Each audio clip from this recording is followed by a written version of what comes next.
আসসালামু আলাইকুম দর্শক। আজকে একটু ডিফারেন্ট টাইপের একটা কনটেন্ট নিয়ে আপনাদের সঙ্গে আলাপ করব। আজকের আলাপের বিষয়, কনটেন্টের বিষয় হচ্ছে গিয়ে বসুন্ধরা গ্রুপের সিইও আনভীরের ছোট ভাই সানভীর সুবহান, তার সঙ্গে একটি মেয়ের বিবাহ বহির্ভূত সম্পর্ক এবং পেটে বাচ্চা চলে আসা এবং তাকে অস্বীকার করা, এই রিলেটেড একটি ফেসবুক লাইভ করেছে আমাদের একজন মডেল ইশরাত জাহান হৃদিকা। যেহেতু তিনি মডেল, যেহেতু তিনি বিনোদন অঙ্গনের একজন, তাই ভাবলাম এই বিষয়টা নিয়ে একটু কথা বলা জরুরি, অত্যন্ত জরুরি। আচ্ছা, শুরু করছি আলোচনা। যার হাতে বা যাদের হাতে 12 থেকে 13 মিনিট সময় আছে, খিচ মেরে পর্দার সামনে বসে পড়ুন। এই ইশরাত জাহান হৃদিকাকে আমি চিনতাম না, মডেল হিসেবেও চিনতাম না, সানভীরের গার্লফ্রেন্ড হিসেবেও চিনতাম না, কখনোই চিনতাম না। তার মেকআপ ছাড়া একটি লাইভ দেখে আমি ভেবেছি খুব সাধারণ একটি মেয়ে, যে যাকে ফুসলিয়ে ফাসলিয়ে সানভীর সোভান ইউজ করে টিস্যুর মতো ছুঁড়ে ফেলে দিয়েছে। এবং সেই জন্য আমিও খুব আবেগতাড়িত হয়ে মেয়েটির লাইভ দেখে একটি পোস্ট করি সামাজিক যোগাযোগ মাধ্যমে, যে তার বড় ভাই মুনিয়া হত্যাকাণ্ডের বিচার যদি ঠিকঠাক মতো হইতো তাহলে আরেকটা মুনিয়ার জন্ম হইতো না। যখন সেই পোস্টটা দেই, দেখি অনেকেই কমেন্ট করছে যে মেয়েটিরও দোষ আছে, মেয়েটিরও দোষ আছে, মেয়েটিরও দোষ আছে। আমি মেয়েটির চেহারার সঙ্গে তার দোষ গুণ মিলাইতে পারছি না। এত সুন্দর, এত পবিত্র একটি মেকআপ বিহীন চেহারা দেখে আমার কাছে মনে হয়েছে 8-10 জন সাধারণ একটি মেয়ে। আমার কাছে এও মনে হয়েছে যে এই মেয়েকে, মানে খুব যে সুন্দরী তা কিন্তু না মেকআপ ছাড়া, এই মেয়েকে কেন সানভীর সোভান কেন প্রেম করলো এই মেয়েটির সঙ্গে? সে তো প্রেম করবে বাংলাদেশের সবচাইতে সেরা সুন্দরীদের সাথে। আমি তাকে ছোট করছি না, আল্লাহ তাকে যা দিয়েছে অনেক সুন্দর করে বানিয়েছেন আল্লাহ। অবশ্যই তিনি তার জায়গায় অনেক সুন্দর, কিন্তু তারপরেও একটা সুন্দরী প্রতিযোগিতা হয় বাংলাদেশে, সারা ওয়ার্ল্ডে।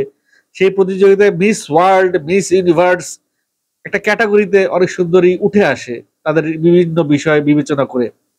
তো সেই জায়গা থেকে সানভীর সুবহান তো বেস্ট সুন্দরীকে, বিশ্ব সুন্দরীর সঙ্গে বা বাংলাদেশের সেরা সুন্দরীদের সঙ্গে সে সময় কাটাবে, তার যে চরিত্রের অবস্থা সেই জায়গা থেকে। কিন্তু তার চরিত্র যে এত অবনতি হয়েছে, এরকম একটা মেয়েকে সে গার্লফ্রেন্ড হিসেবে বেছে নিয়েছে, এটি আমি বুঝতে পারি নাই, বা আমার কাছে মানে বিষয়টা অন্যরকম লেগেছিল।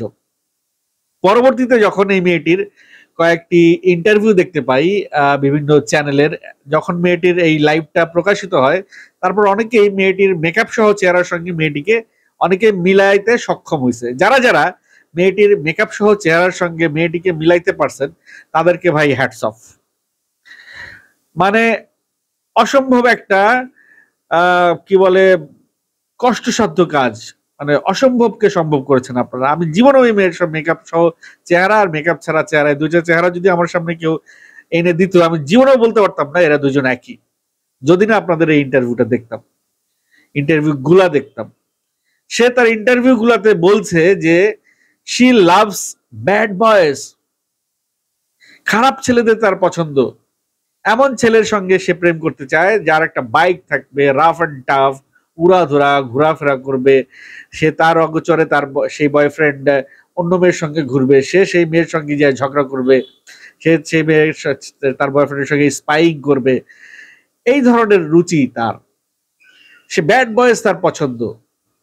এবং বিভিন্ন জায়গায় সে আমাদের মা বোনদেরকে বিভিন্ন ইন্টারভিউতে যেভাবে ছোট করেছে, যেভাবে খাটো করেছে, তার মেয়ে জাতি সম্পর্কে তার নিজেরই একটা নোংরা ধারণা সে পোষণ করে। এরকম একটা মেন্টালিটির মেয়ে কিভাবে মডেল হয়? মডেল হইতে পারে, মডেল হইতে তেমন কিছু যোগ্যতা লাগে না, শুধু মেয়ে হইলেই হয়, হাইট হইলেই হয় মনে হচ্ছে আমার কাছে এখন। এই মেয়েটাকে দেখে আমার কাছে মনে হচ্ছে শুধু মেয়ে হইলেই বোধহয় মডেল হওয়া যায়। মেয়েটির বাচন ভঙ্গি ভালো, খুব শুদ্ধ বাংলায় সে কথা বলে, ইংরেজিতেও সে পারদর্শী। তার কথা বলার ধরন দেখে কখনোই মনে হবে না সে অশিক্ষিত। She is educated, this is must, but তার এডুকেশনটা তাকে প্রপারলি কেউ দিতে পারে নাই। সে এডুকেশন থেকে এডুকেশন তো সে নিয়েছে, কিন্তু শিক্ষিত সে হতে পারে নাই, এডুকেটেড সে হতে পারে নাই। সে রয়ে গেছে আনএডুকেটেড, সে রয়ে গেছে কাল্ট, সে রয়ে গেছে অসভ্য, সে রয়ে গেছে অশিক্ষিত, সে রয়ে গেছে মানে কি বলবো এটাকে, spoiled child of her family, পুরো স্পয়েলড। সে জানে, জেনে শুনে সে রণবীর সোবানের সঙ্গে মিলিত হয়েছে। সেও বলেছে সে তার সঙ্গে মিশেছে not for money, not for বাড়ি গাড়ি, তার সঙ্গে ভাল লেগেছে, মিলেছে, এখন তার কনসিভ করছে, এখন তার সন্তানের স্বীকৃতি সে চায়, সে সঠিক রাইট জাস্টিসটা সে চায়, তার সাথে জাস্টিস হোক। জাস্টিস কি? সানভীর সোবান যদি তার সন্তানকে মেনে নেয়, তার মানে হচ্ছে গিয়ে তাকে তো ভরণ পোষণ হিসেবে প্রতি মাসে লক্ষ লক্ষ টাকা দিবে, আর সেই সন্তানের ভরণ পোষণ হিসেবে সেই টাকা নিয়ে এসে আবার বেলাল্লাপনাও করবে। আল্লাহ জানে এই মেয়েটির গর্ভে যে সন্তান আসছে, সেই সন্তান যদি এই মেয়েটির ছায়া পায়, যদি এই মেয়েটির পথেই হাঁটে, তাহলে আরেকটা সানভীর সোবানকে সে খুঁজবে। একবার সে বলছে সোশ্যাল মিডিয়া, ফেসবুক, এক ইন্টারভিউতে বলছে ফেসবুকের মাধ্যমে তার সঙ্গে পরিচয়, আর এক ইন্টারভিউতে বলছে ফ্রেন্ডের মাধ্যমে কোনো পার্টিতে পরিচয়। এক এক সময় এক এক কথা বলছে, অসংলগ্ন কথাবার্তা, তার আচরণ, তার কথা বলা, তার চিন্তা শক্তি, এগুলো আপনারা যদি ইন্টারভিউগুলো দেখেন, দেখলে মনে হবে she is just sick, nothing else, she is just sick. অসুস্থ একটা মেয়ে। এই সমাজ, তার পরিবার, তার বিদ্যালয়, তার শিক্ষক, তার আত্মীয় স্বজন তাকে মানুষ করে গড়ে তুলতে পারে নাই। সে একটি অমানুষ হয়েছে, এবং তার চিন্তাধারা, ধ্যান ধারণা, চলাফেরা একটি অমানুষের মতো। যদিও এগুলো তার ব্যক্তিগত বিষয়, সেটি নিয়ে আমি আলাপ করতে চাই না, কিন্তু সে যখন এটাকে পাবলিকলি নিয়ে এসছে, এখন আর সেটা তার ব্যক্তিগত বিষয় নাই। সে এখন লাইভে চলে আসছে, সে সবার কাছে জাস্টিস চাচ্ছে। জাস্টিস কার হবে? সে যতটা অপরাধী, সানভীর সোবান ততটাই অপরাধী। জাস্টিস হলে তো দুজনের বিরুদ্ধেই জাস্টিস হওয়া উচিত। আগে তো মেয়েটি যে অপরাধ করেছে, সেই অপরাধের শাস্তি হওয়া উচিত, এবং সানভীরের অপরাধেরও শাস্তি হওয়া উচিত।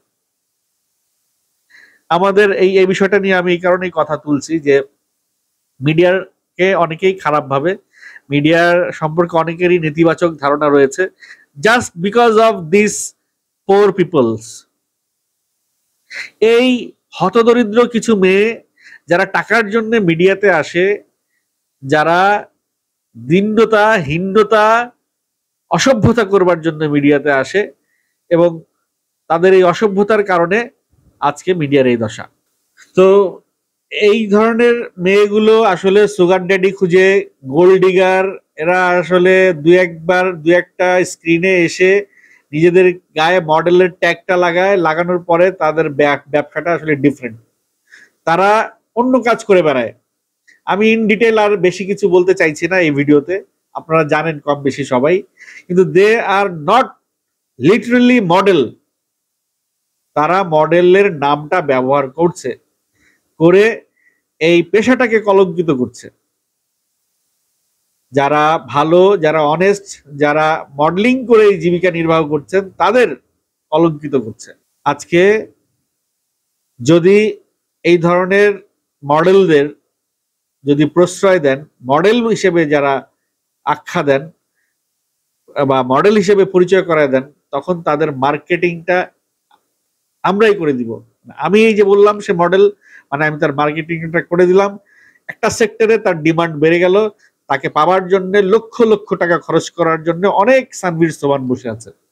তার যে ধরনের গেস্টার পোস্টার সহ তার সোশ্যাল মিডিয়ায় তার ছবি আছে, তাকে মডেল নাম না বলে তাকে অন্য একটা নামে আখ্যায়িত করা গেলে দোষের কিছু হবে না।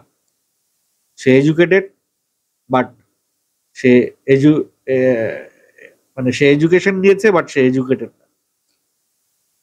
যাই হোক, ইশরাত জাহান হৃদিকা, অবশ্যই তার সাথে অন্যায় হয়েছে। সে যদি অপরাধীও হয়ে থাকে, তারপরেও তার সাথে অন্যায় হয়েছে, এটা দিস ইজ ফর শিওর। এই অন্যায়ের যেমন বিচার হওয়া উচিত, আর ইশরাত জাহান হৃদিকা যে কাজটি করেছে সেটিও অন্যায়। সেও জেনে শুনে, সানভীর সোবানকে জেনে বুঝে চিনে, সে কি লোক, সে কি করে, সে কিভাবে চলাফেরা করে সব জেনে শুনে কিন্তু সে গেছে। এখন একটা লোক যদি জেনে শুনে বুঝে এরকম একটা লোকের কাছে যায়, শত প্রশ্রয়, শত প্রতিশ্রুতির বিনিময়ে, যে কোনো প্রতিশ্রুতি দেখ, তার কাজই এইসব লোকদের কাজই তো প্রতিশ্রুতি দেয়া। আর সে এমন, সে দুধ, সে কিছু বুঝে না, দুধু খায়। ওই যে একটা ডায়লগ আছে না, দুধু খাও কিছু বুঝো না, সে কিছু বোঝে না, এমন একটা ভাব এই মেয়েটির। ভাজা মাছটা উল্টে খাইতে পারে না। কত ভাজা মাছ সে উল্টায় খাইছে ভাই। আজকে মিডিয়ার সামনে এসে নিজেকে সেই ভদ্র বেড়ালের বেশ ধরে বসে আছে, সে ভাজা মাছটা উল্টায় খেতে জানে না। যাই হোক, এই সমস্ত ঘটনা থেকে, এই সমস্ত ইভেন্ট থেকে মানুষ যদি শিক্ষাটা না পায়, কেউ যদি না শেখে, তাহলে এর চাইতে আর কে কিভাবে মানুষকে বুঝাবে, কিভাবে মানুষকে অ্যাওয়ার করা হয়, অ্যাওয়ার করা যাবে। এরপরেও দেখবেন যে আগামী বছর আরেকটি ইশরাত জাহান রিদিকা বেরিয়েছে, যে আবার আনবির সোহান বা তানবির সোহান বা ওদের মতো কোনো বড়লোক গোল্ডের গর্ভে, মানে সন্তান গর্ভে নিয়ে পাবলিকলি একটা পাবলিককে ইমোশনাল করে ব্ল্যাকমেইল করে পাবলিকের কাছে তারা বিচার চাইবে। কি বিচার হবে এটার? কি বিচার করবে জনগণ? সে বলছে সে কোনো মামলা করবে না, সে এখন মিউচুয়ালে যাবে। তার মা আর ওই বসুন্ধরা সানভীরের মা নাকি তাকে বলেছে আলাপ করি আসো। মিউচুয়ালে যদি যাবে তাহলে এত কিছু কেন করলো সে? আমার বুঝে আসে না, আমি বুঝতেও চাই না। শুধু বলতে চাই যে এই সমস্ত মডেলদেরকে মডেল আর বলা যাবে না, এদের অন্য নামে ডাকুন, এদের থেকে দূরে থাকুন।